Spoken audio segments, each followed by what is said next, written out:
Yulia Febrianita.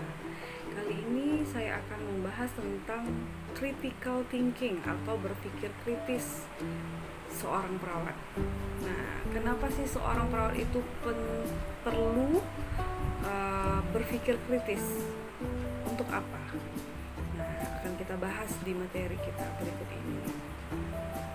Mari kita simak ya.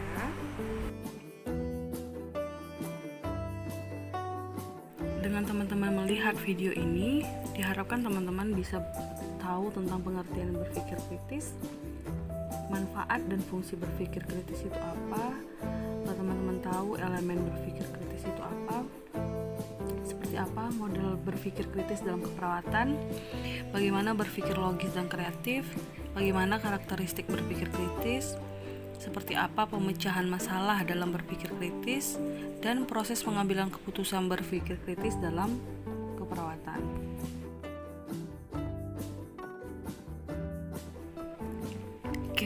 Berpikir itu merupakan suatu proses yang berjalan secara berkesinambungan yang mencakup interaksi dari suatu rangkaian pikiran dan persepsi. Sedangkan berpikir kritis merupakan konsep dasar yang terdiri dari konsep berpikir yang berhubungan dengan proses belajar.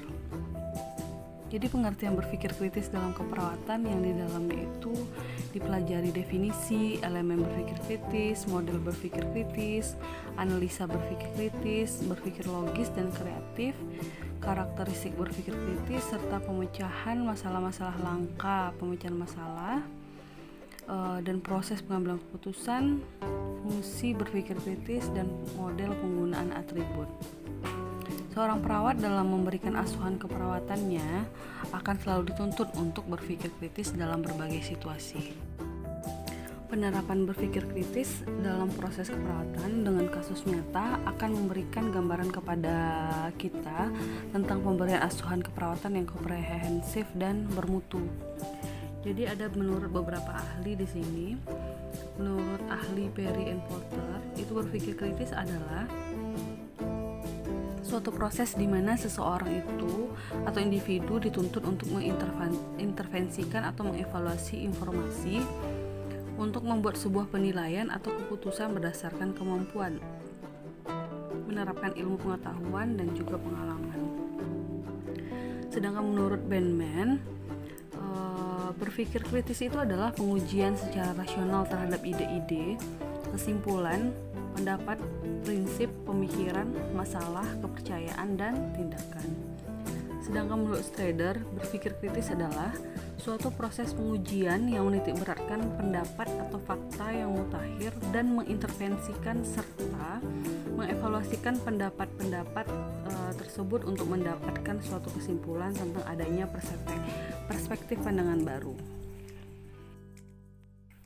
Untuk lebih mengoptimalkan dalam proses berpikir kritis, setidaknya kita harus paham dari komponen berpikir kritis itu apa saja, yang yaitu dia meliputi pengetahuan dasar, pengalaman, kompetensi, sikap dalam berpikir kritis, standar atau karakteristik berpikir kritis, keterampilan kognitif yang digunakan dalam berpikir kualitas tinggi, memerlukan disiplin intelektual, evaluasi diri, berpikir ulang, oposisi, tantangan, dan dukungan.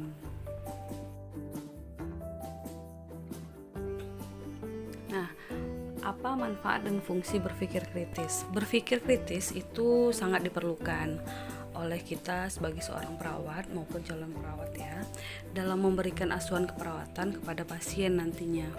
Perawat dalam memberikan asuhan keperawatan pada pasien selain dituntut untuk memiliki keterampilan sesuai dengan kompetensinya, juga harus mampu berpikir kritis sehingga pekerjaan menjadi lebih praktis dan efektif dan bekerja sesuai dengan standarnya. Ada beberapa manfaat dan fungsi berpikir kritis dalam keperawatan seperti berikut. Yang pertama, itu adalah penerapan profesionalisme. Maksudnya di sini, seorang pemikir yang baik tentu juga seorang perawat yang baik. Diperlukan oleh perawat karena perawat itu setiap hari mengambil keputusan. Perawat itu menggunakan keterampilan untuk berpikir, menggunakan pengetahuan dan berbagai subjek dan lingkungannya, serta menangani perubahan yang berasal dari stresor lingkungannya. Dia juga penting dalam membuat keputusan. Pelaksanaan keperawatan atau pelaksanaan tindakan keperawatan adalah keterampilan dalam menguji hipotesa untuk tindakan yang nyata dan menentukan tingkat keberhasilan, evaluasi keperawatan, dan mengkaji efektivitas tindakan. Oleh karena itu, perawat harus dapat mengambil keputusan tentang pemenuhan kebutuhan dasar klien. Selanjutnya adalah argumentasi dalam keperawatan. Perawat dalam aktivitas sehari-harinya senantiasa dihadapkan pada situasi harus berargumentasi untuk menentukan, menjelaskan kebenaran, mengklarifikasi isu, memberikan penjelasan, mempertahankan terhadap suatu tuntunan atau tuduhan yang dilakukan oleh pasien, keluarga, bahkan oleh masyarakat. Selanjutnya, penerapan dalam proses keperawatan. Perawat harus mampu berpikir kritis pada setiap langkah proses keperawatan, mengumpulkan data dan validasi. Jadi perawat hendaknya selalu berpikir kritis dalam melakukan observasi, dalam pengumpulan data, dan mengelola data atau informasi dan isu yang muncul. Pada penerapan proses ASKEP atau asuhan keperawatan, tahapan perumusan diagnosa keperawatan adalah tahap pengambilan keputusan yang paling kritis. Karena apa? Karena pada saat itu perawat menentukan masalah perlu yang namanya argumen secara rasional sehingga masalah yang diangkat atau ditetapkan lebih tajam dan rasional. Nah, ada banyak manfaat berpikir kritis bagi perawat dalam melakukan aktivitas atau pekerjaan perawat. Yang pertama itu adalah penggunaan proses berpikir kritis dalam aktivitas keperawatan sehari-hari. Yang kedua, membedakan sejumlah penggunaan dan isu-isu dalam keperawatan. Selanjutnya, mengidentifikasi dan merumuskan masalah keperawatan. Lalu menganalisis pengertian hubungan dari masing-masing indikasi, penyebab dan tujuan serta tingkat hubungan. Dan menganalisis argumen dan isu-isu dalam kesimpulan dan tindakan yang dilakukan, serta menguji asumsi-asumsi yang berkembang dalam keperawatan.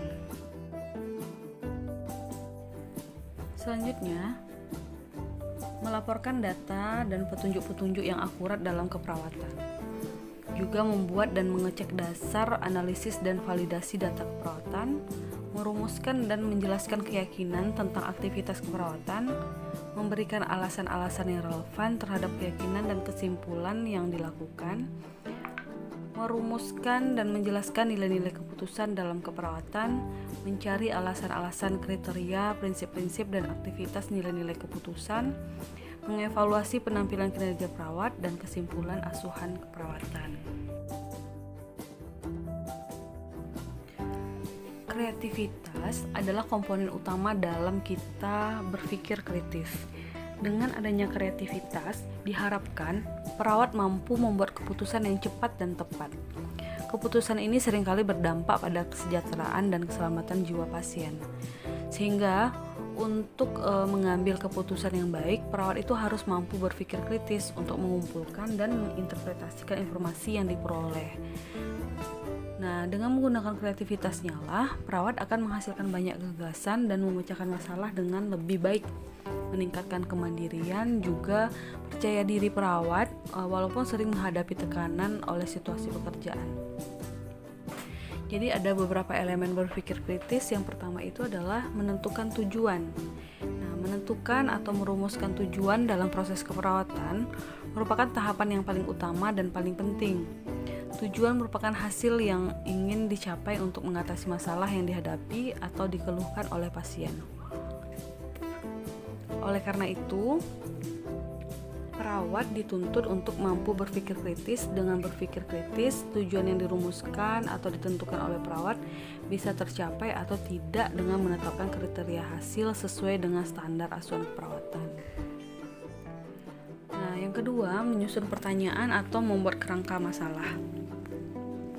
Menyusun pertanyaan atau merumuskan masalah keperawatan atau diagnosa keperawatan itu merupakan keputusan klinis mengenai masalah pasien yang harus diidentifikasi dan divalidasi berdasarkan data, informasi, dan kondisi nyata yang dihadapi oleh pasien.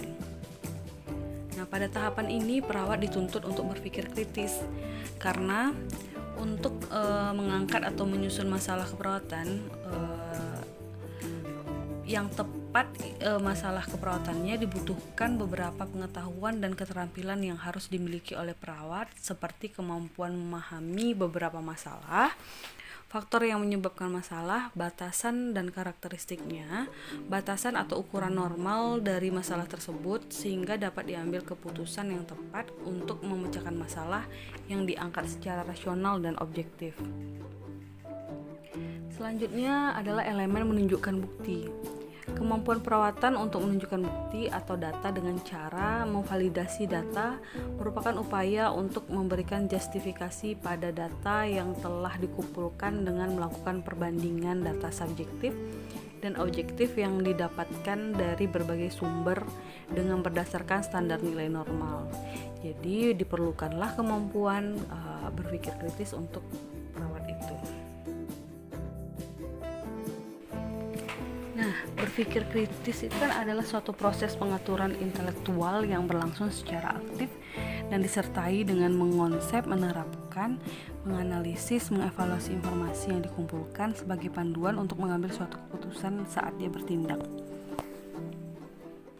Nah, agar keputusan dan tindakan yang diambil tidak merugikan pasien, maka perawat dituntut pula untuk memiliki keterampilan analisis kritis, yaitu kemampuan untuk menggunakan serangkaian pertanyaan terhadap situasi tertentu atau gagasan untuk menentukan informasi dan gagasan penting, serta membuang informasi dan gagasan yang tidak berguna. Jadi perawat harus memiliki suatu keterampilan sehingga ia mampu berpikir kritis.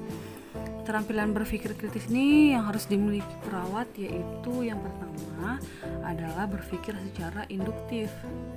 Maksudnya di sini adalah penalaran atau berpikir induktif itu cara berpikir generalisasi terbentuk dari serangkaian bukti atau fakta dan data hasil pengamatan yang selanjutnya dibuat interpretasi kasus atau dibuat suatu kesimpulan.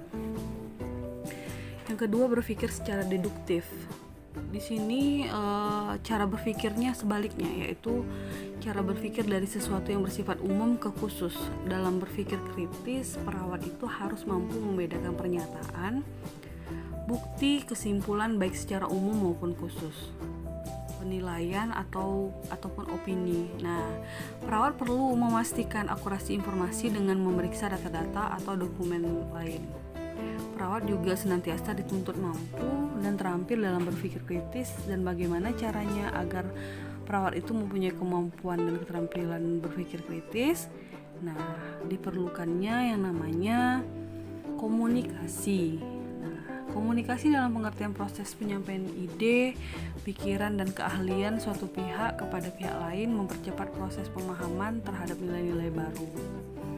Terus apalagi keterampilannya? Adalah refleksi diri, yaitu suatu usaha untuk melihat kondisi diri kita, apa yang sudah kita lakukan, dan apa-apa saja yang ada dalam diri kita. Ada dua cara merefleksi diri, yaitu mengintrospeksi diri dan retrospeksi diri. Nah, introspeksi itu suatu kegiatan di mana kita berusaha melihat ke dalam diri kita apa saja yang ada di dalam diri kita. Sedangkan retrospeksi itu adalah suatu kegiatan di mana kita berusaha melihat ke dalam diri kita apa saja yang sudah kita lakukan, seperti itu. Selanjutnya, penghayatan proses. Penghayatan proses ini adalah kegiatan menelusuri proses terjadinya sesuatu, mencari tahu mengapa dan bagaimana sesuatu itu terjadi. Dengan melakukan kegiatan ini, kita bisa lebih mampu memahami mengapa sesuatu itu terjadi. Ada model berpikir kritis dalam keperawatan. Penerapan pemikiran kritis dalam pendidikan keperawatan itu dapat digunakan menjadi 3 model, yaitu feeling model, vision model, dan examine model. Feeling model ini itu adalah menerapkan pada rasa, kesan, dan data atau fakta yang ditemukan. Pemikir kritis mencoba mengedepankan perasaan dalam melakukan pengamatan. kepekaan dalam melakukan aktivitas keperawatan dan perhatian. Misalnya, terhadap aktivitas dalam pemeriksaan tanda-tanda vital, perawat itu merasakan gejala, petunjuk, dan perhatian kepada pernyataan serta pikiran klien. Kalau vision model, ini digunakan untuk membangkitkan pola pikir, mengorganisasi dan menerjemahkan perasaan untuk merumuskan hipotesis, analisis, dugaan, dan ide tentang permasalahan perawatan kesehatan klien. Nah, beberapa kritis ini digunakan untuk mencari prinsip-prinsip pengertian dan peran sebagai pedoman yang tepat untuk merespon ekspresi. Kalau examine model ini digunakan untuk merefleksikan ide, pengertian, dan juga visi. Perawat itu menguji ide dengan bantuan kriteria yang relevan.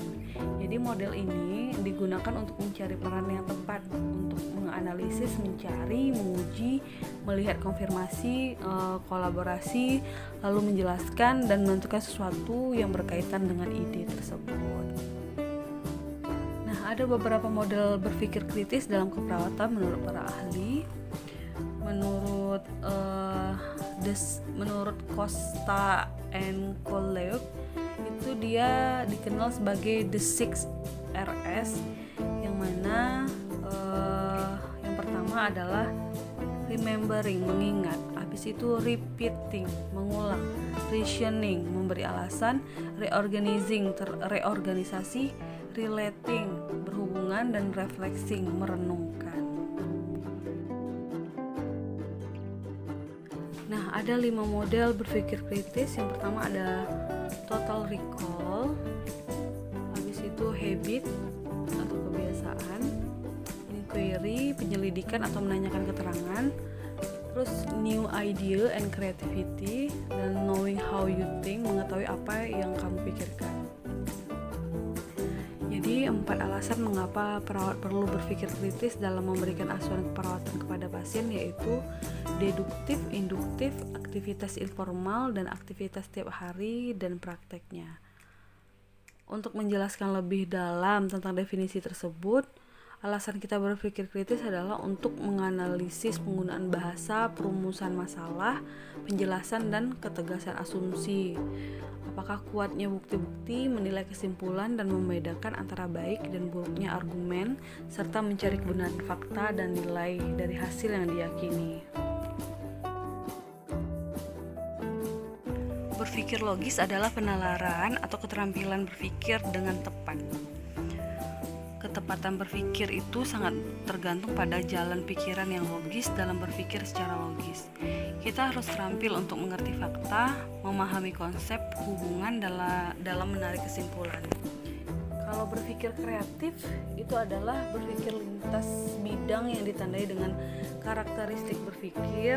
Di samping itu, berpikir kreatif juga menuntut adanya pengikatan diri terhadap tugas yang tinggi, yang artinya kreativitas menuntut disiplin yang tinggi dan konsistensi terhadap bidang tugas. Nah, bagaimana dengan karakteristik berpikir kritis dalam keperawatan? Yang pertama itu adalah konseptualisasi.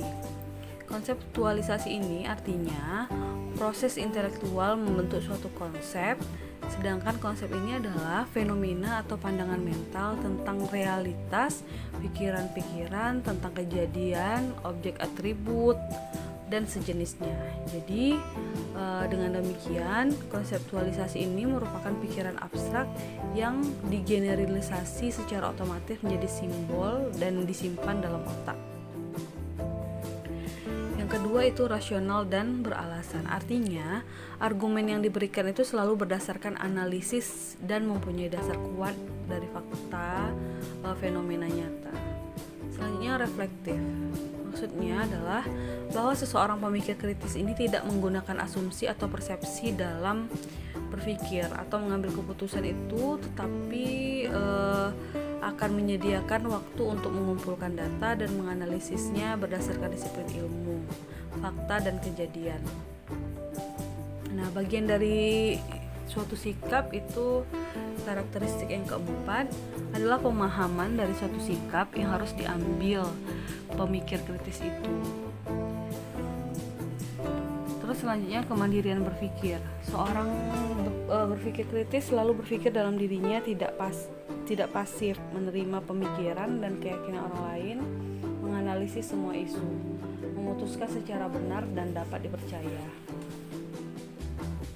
Selanjutnya, berpikir adil dan terbuka.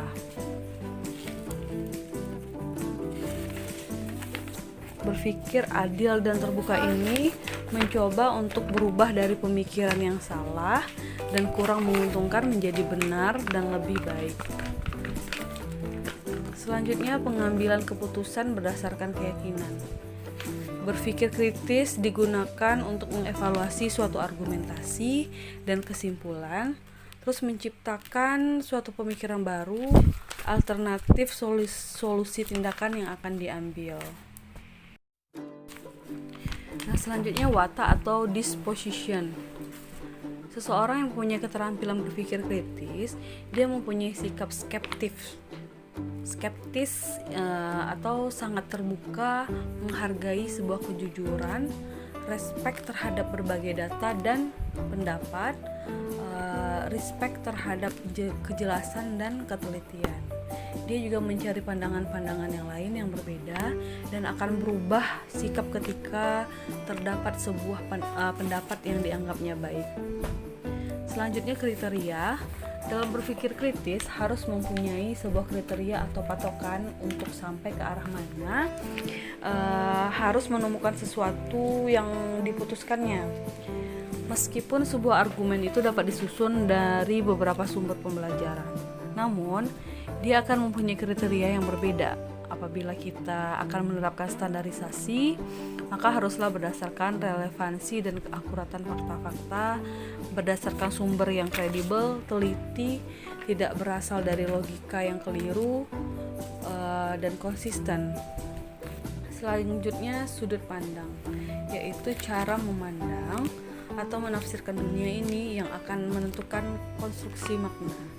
Seseorang yang berpikir dengan kritis akan memandang sebuah fenomena dari berbagai sudut pandang yang berbeda. Nah, pemecahan masalah dalam berpikir kritis ini termasuk dalam langkah proses pengambilan keputusan yang difokuskan untuk mencoba memecahkan masalah secepatnya. Masalah itu dapat digambarkan sebagai kesenjangan di antara apa yang ada dan apa yang seharusnya ada. Nah, pemecahan masalah dan pengambilan keputusan yang efektif diprediksi bahwa individu itu harus memiliki kemampuan berpikir kritis dan mengembangkan dirinya dengan adanya bimbingan dan role model di lingkungan kerjanya. Ada beberapa langkah-langkah yang dapat digunakan dalam pemecahan masalah. Yang pertama itu adalah mengetahui hakikat dari masalah dengan mendefinisikan masalah yang dihadapi. Yang kedua, mengumpulkan fakta-fakta dan data yang relevan. Ketiga, mengolah fakta dan data. Keempat, menentukan beberapa alternatif pemecahan masalah. Yang kelima, memilih cara pemecahan dari alternatif yang dipilih. Keenam, memutuskan tindakan yang akan diambil. Yang terakhir, mengevaluasinya.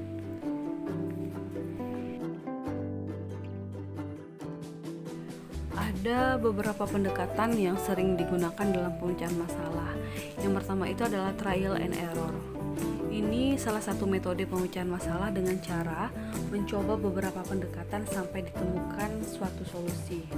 Seringkali metode ini tanpa mempertimbangkan alternatif secara sistematis, sehingga sulit juga untuk dapat mengevaluasi tingkat keberhasilannya. Berikutnya adalah dengan intuisi. Nah, intuisi itu metode pemecahan masalah dengan cara memahami atau mempelajari mengenai suatu hal tanpa memakai penalaran yang disadari. Intuisi itu juga dikenal dengan sebutan indera keenam atau firasat atau insting. Jadi, oleh karena itu, pengalaman sangat penting dalam mempertajam intuisi karena ketepatan dan kecepatan dalam penilaian untuk mengambil suatu keputusan sering dipengaruhi seberapa sering perawat itu menghadapi situasi yang serupa yang dialami perawat. Yang ketiga adalah proses penelitian atau metode ilmiah. Nah, metode pemecahan masalah dengan pendekatan proses penelitian atau metode ilmiah adalah pendekatan yang sistematis, logis, dan resmi untuk memecahkan masalah. Jadi perawat profesional itu seringkali bekerja dengan beberapa tenaga profesional lain dengan situasi dan kondisi yang tidak terkontrol, sehingga dia membutuhkan pendekatan modifikasi terhadap metode ilmiah untuk memecahkan masalah klien.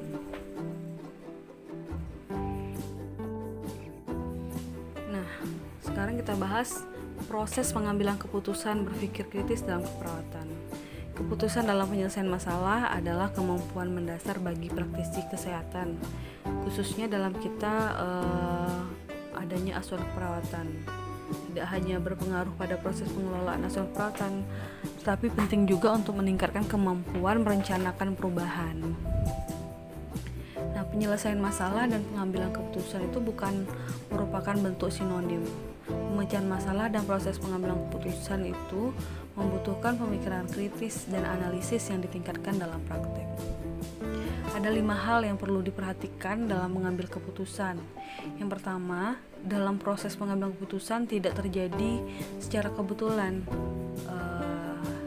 Yang kedua, itu pengambilan keputusan itu tidak dilakukan secara sembrono, tapi harus berdasarkan pada sistematika tertentu, seperti tersedianya sumber-sumber untuk melaksanakan keputusan yang akan diambil, terus ada kualifikasi tenaga kerja yang tersedia, ada falsafah yang dianut organisasi dan situasi lingkungan internal dan eksternal yang akan mempengaruhi administrasi dan manajemen di dalam organisasi. Selanjutnya yang ketiga, masalah itu harus diketahui dengan jelas. Yang keempat, pemecahan masalah harus didasarkan pada fakta-fakta yang terkumpul dengan sistematis. Yang kelima, keputusan yang baik adalah keputusan yang telah dipilih dari berbagai alternatif yang telah dianalisa secara matang. Bagaimana indikator bahwa seseorang itu telah berpikir kritis?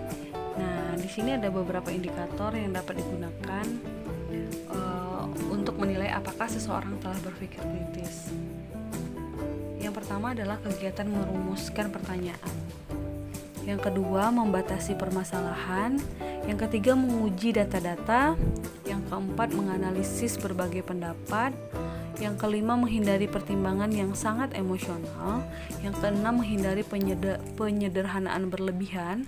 Yang ketujuh, mempertimbangkan berbagai interpretasi. Dan yang terakhir, mentoleransi ambiguitas.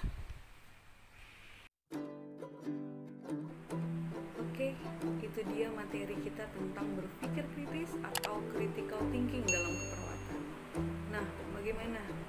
Apakah kira-kira sudah bisa menerapkan bagaimana berpikir kritis tersebut?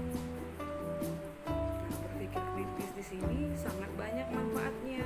Dengan kita bisa berpikir kritis, teman-teman dapat menerapkan profesionalisme yang penting dalam membuat sebuah keputusan.